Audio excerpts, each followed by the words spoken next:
Again, Jose de Jesus Melendez, and I'm new here in the area. I learned quickly that the geographical aspect of this area is just so diverse.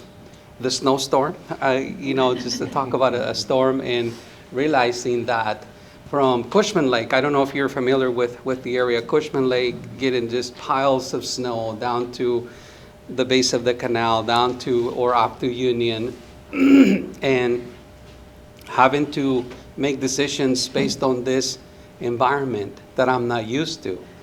I've been predominantly in high desert areas where you get the four seasons, and when you get piled with snow, you don't close schools. You keep going to school. And here it's like any possible impact with snow that we're unfortunately forced to close schools. So I don't have as an elaborate presentation on slides that I should have had, so I apologize for that. My focus today is going to be to kind of give you a view, a glance into the priorities that we have as a district, not only board priorities, but also superintendent priorities, and also to show you, how might those board priorities and superintendent priorities might come to fruition. And so I have a framework that I'm going to share with you here in a minute. So here's the district mission, and as I kind of go through the slides, I'm not going to read to you, but rather just kind of talk to you about it. You can read for yourselves. One of the words that is missing, oh no, it is there. Is there a pointer here? This word right here has such a significance in particular for our board. Notice that it's its own sentence, right? When I came in, hired as a new superintendent, I started wondering, it is fine to have these amazing statements of mission or vision, but in the end, what makes those come to life? And can those come to fruition? As you know, and I'm here to tell you that I've been in districts where this type of statement is essentially on a website or in some kind of binder, and so they're sort of tucked away. They become kind of lost, or really not, attention is not brought to these statements as they should. So I insisted, that we put emphasis on this, on the word together. So I began talking to our staff. What does that word mean to you? And they honestly, bless their hearts, they were like, no one has ever asked us that. We're together with whom? What do you mean?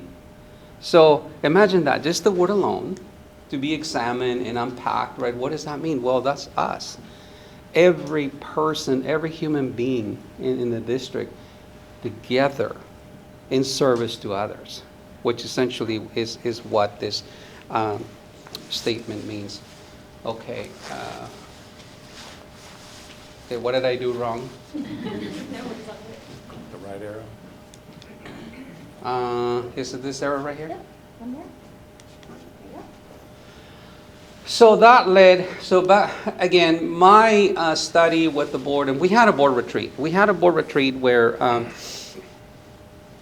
my sense was, again, we have let me back up a little bit. Our board is made up of four active board members. We have had an empty seat for far longer than I've been around since July. Haven't been able to get an interest, and there's a lot of discussion about among my board members. What does that mean? Why isn't anyone really? I mean, you have to know, right, that there is a region, or the Sector 3 or Section 3 or Zone 3, whatever we want to call it. It is Zone 3 that no one is showing up. In spite of what we tried, everything that we tried, everyone's thinking, well, no, I'm not sure. And we had some conversation with some people, and here's what we heard. I want to be as candid, as transparent, and as honest as honest as I can with you. What we heard is we're not really sure what Hood Canal District is all about. We've heard that Hood Canal School District is so low performing, and we're not sure that we can buy into that. I mean, that's out there. It is out there, which is why when I engaged with my board in this retreat that we had in July, and I asked them, do you have school board goals that communicate? Have you written board goals that can communicate not only your aspiration, but what you really want to see in this district? And there was a lot of wrestling, in and among board members, and realizing, yes, we did have some goals, but what did they really mean? So we then engage in a very in-depth conversation. Their priorities were to really change this perception that Hood Canal School District is a low-performing school district, and also communication. I think this is just as vital for us as it is, as Jeff, you mentioned. The website prior to my arrival, for whatever reasons, I'm not blaming anyone, but it was pretty sterile.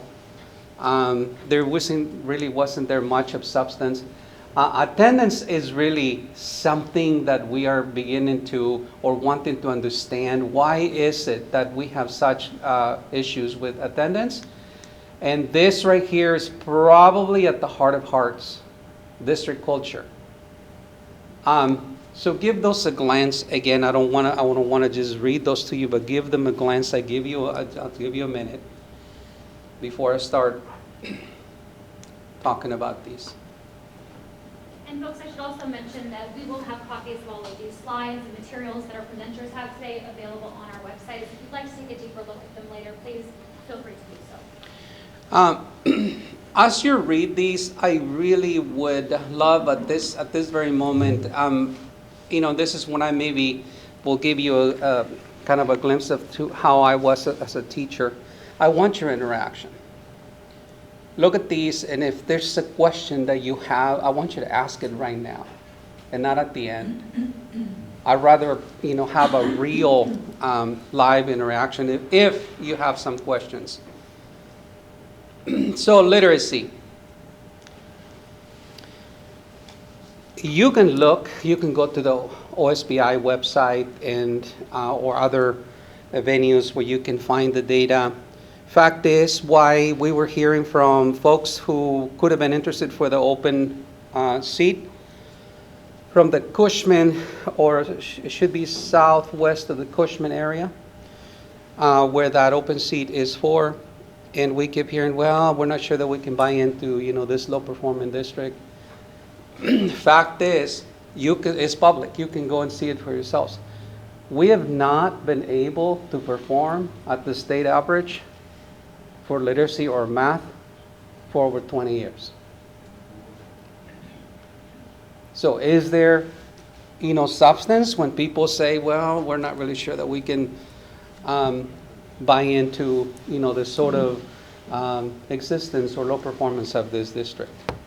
That hurts me, to have to say this, because there's many, many, many reasons. So I want you to also, as I go through my sharing, understand the context. Where does this come from? How does this happen? First off, communication has been a gap, and we're a district of one single site. How many of you knew that? Just by the raise of hand. One single site. We're also KA. We don't have high school. Our high schoolers go to this young man right here. They go to Shelton. So just some simple numbers for you to give you context. 335 KA, 19 preschoolers. Again, if you want to write that down, 335 KA, 19 preschoolers. Our poverty rate is bordering close to 85%. Native American students, and I believe this number is really not as accurate as I want it to be. We're trying to understand that. it's 41%. Native American children, 12% special education. About 10% or so of McKinney-Vento or homeless. We operate on a budget of about 7.7-ish, $7.8 million. 28 certified, 32 classified. So that kind of gives you context of the size and all that. So communication has been a barrier where when I landed here, I was asking teachers, and again, when I share with you, I want you to really hear this, and I want you to understand the context. I'm not blaming people.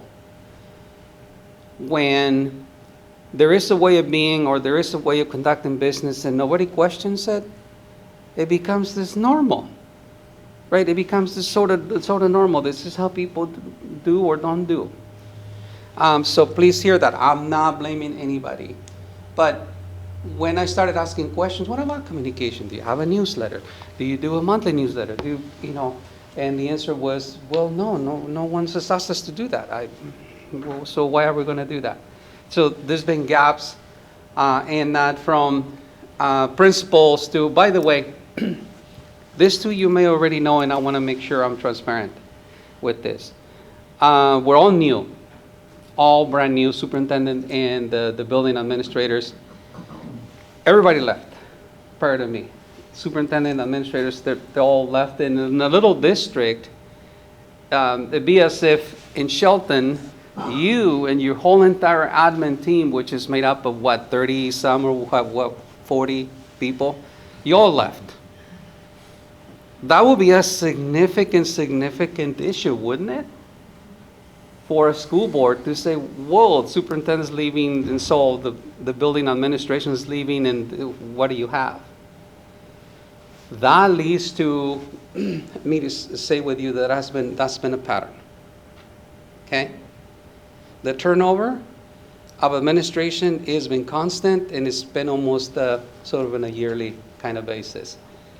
So that's the context I want you to understand, that when I say I'm not blaming anybody, people are sort of left. Now, teachers have been stable. They have been stable. And in the absence of leadership, in the absence of, someone who is saying this is the direction, this is where we need to go, people are just going to be left to their own devices, right?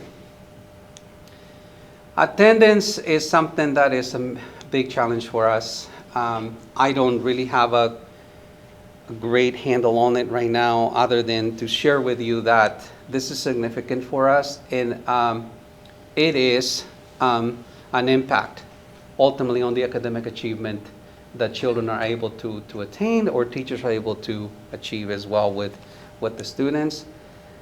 Culture. This here, our board recognized that we really need to pay attention to culture in and among staff, myself, admin, and themselves. We have a lot of work to do here, and you can read the aspirational language and essentially an expectation. Did I go too far? So these are some of my superintendent goals that I wrote to be in tandem with this. So my response to those goals were this. So I'll give you a second. Again, please ask questions. Ask questions if those are coming up. I hope that you see the correlation between literacy here and what I am stating that it is a goal of mine as a superintendent. Okay, give that a glance a little bit.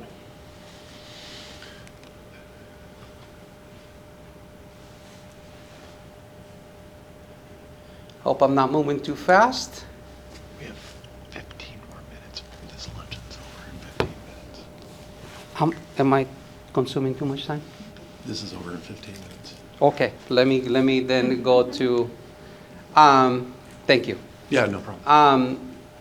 Thank you for that. So all of that sort of background that I shared with you, to say that this is essentially what I have presented to our board, I presented to the staff, and we are in the midst of really understanding what is academics and excellence for each and every student can mean for us. What does it mean for us as a community, for the board, for teachers? This is not something that you can achieve in a day, in a week, in a year, or even in 3 years. This is a framework that is going to engage us for a long term. You've heard Jeff speak about it, the 5-year plan, strategic plan. This is just the very beginning of what that could look like. So give you a minute to read and then open it up for questions, because I don't want to take his time. Wyatt is here also with a lot of content to deliver. So questions? Yes, sir. I see the word equity used a lot on that slide. I'd like to hear a little bit about how you interpret that or apply that. Absolutely. So we're anchored in academics and excellence. So the word equity means above and beyond, whatever it takes. So what a group of children need may not need and be the very same thing that others need. So we meet needs at whatever level they want, they need. So going above and beyond, whatever it takes, whatever the need is, that's what equity is for us. Make sense? Any others? Okay. Thank you so much. Absolutely. Thank you.